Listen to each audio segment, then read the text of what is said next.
Olá, hoje a gente vai fazer um mergulho profundo no material, assim, bem importante. As novas diretrizes da Sociedade Brasileira de Angiologia e Cirurgia Vascular, a SBACV. Isso mesmo. Focando na doença cerebrovascular extracraniana, né? Basicamente, como se lida com o estreitamento das carótidas causados por aterosclerose. Um fator de risco gigante para AVC. Exatamente. E a nossa missão aqui é tentar extrair o essencial dessas recomendações de 2024, que são baseadas no que há de mais recente em evidência científica.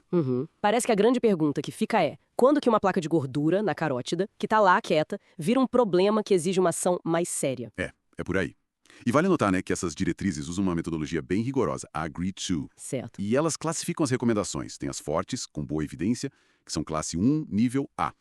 Outras que são mais, digamos, ponderadas, tipo, pode ser considerado, que é classe 2, e as que desaconselham, classe 3. Isso ajuda a gente a entender o peso de cada orientação, sabe? Faz sentido. Então a investigação começa por onde? Pelo que eu li, o ultrassom com Doppler colorido, o tal do EDEC, continua sendo a porta de entrada, certo? Sim, continua. É acessível, não é invasivo. Prático. Exato. Ele mede o grau do estreitamento, a estenose olhando a velocidade do sangue.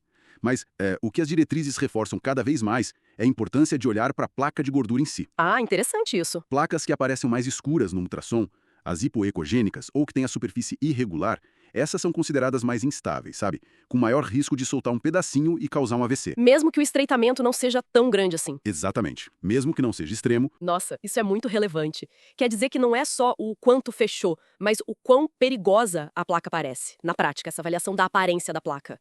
Ela já está bem padronizada ou ainda tem, assim, uma certa subjetividade? Ótima pergunta. Olha, existe um esforço grande para padronizar, sim, com classificações e tudo mais, mas ainda existe alguma variabilidade. Não dá para negar. Entendi. Por isso mesmo, e também para planejar uma cirurgia ou angioplastia, se for o caso, aí entram outros exames, como a angiotomografia, ATC, ou a angiorressonância, ARM.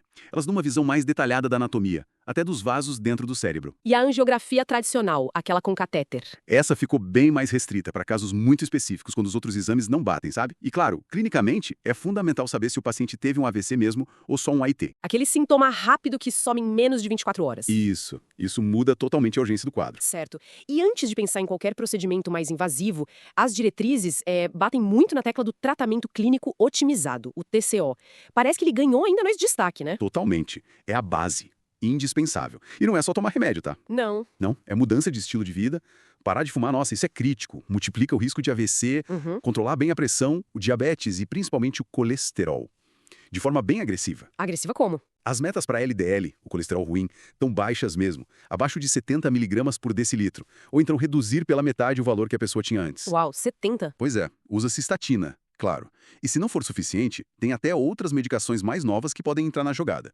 E os antiagregantes tipo AAS também são considerados, principalmente para quem já teve sintoma ou tem estenose importante. Ok, então o TCO é para todo mundo. Mas aí vem o dilema. Aquele paciente que nunca sentiu nada, mas descobre uma placa lá, significativa, num exame de rotina ou por outro motivo. O que fazer? Rastrear todo mundo não é recomendado, né? Não, rastreamento populacional geral não. Mas em grupos de risco, sim, pode ser considerado.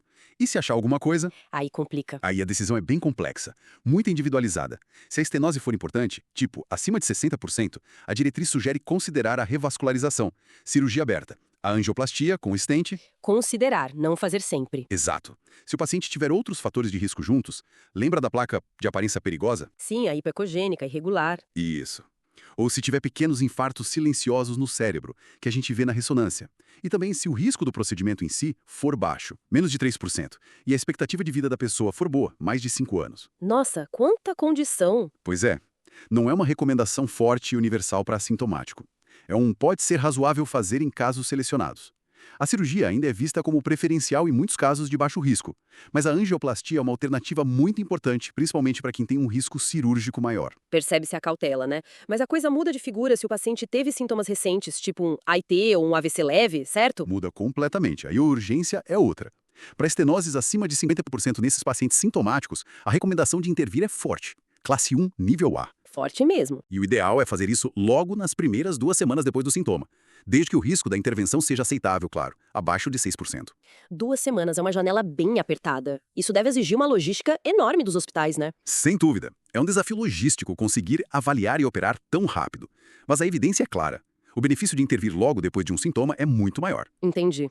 E em casos de sintomas que ficam se repetindo, o AIT crescendo, ou um AVC que está piorando, a urgência é ainda maior. A escolha entre cirurgia ou angioplastia também vai depender do quadro específico do paciente. Então, tentando resumir o espírito dessas diretrizes, o foco é tratar a pessoa como um todo, otimizar a saúde vascular com o TCO sempre, sempre. Sempre. E a decisão de intervir, especialmente em quem não teve sintomas, depende de uma análise bem cuidadosa.